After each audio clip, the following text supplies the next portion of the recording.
How?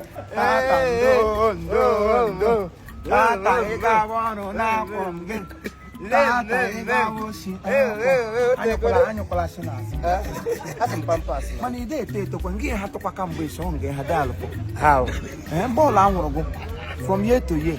From year to year. To Kwangiha. Where came a sage family, you know, wait to know our family.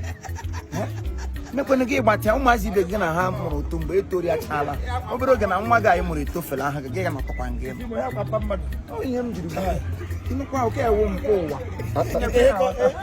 This got anything. I hear from you. Well, that's sweet capella. But sweet. They are out of a never, but then I'll come out for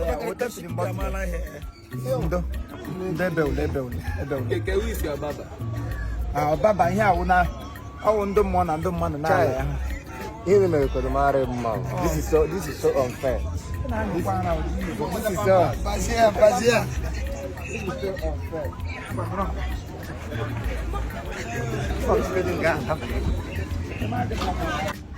dollars. I came to Aba. You know, it's been years.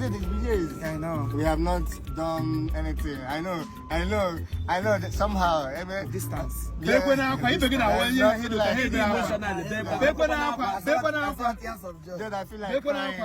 you feel like crying. Yeah, busy my mother.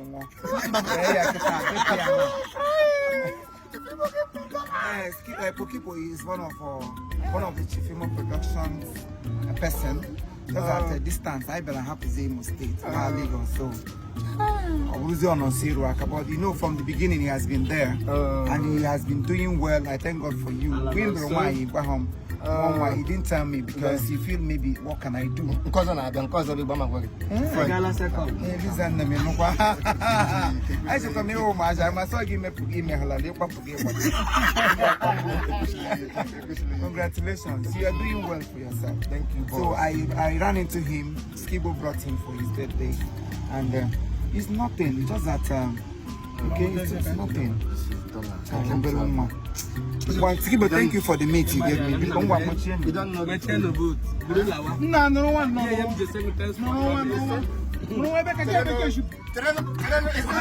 am to say Chiefimo, thanks for coming. Thanks for coming. Thanksgiving for coming.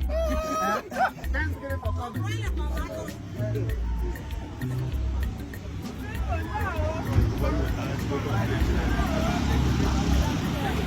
I swear.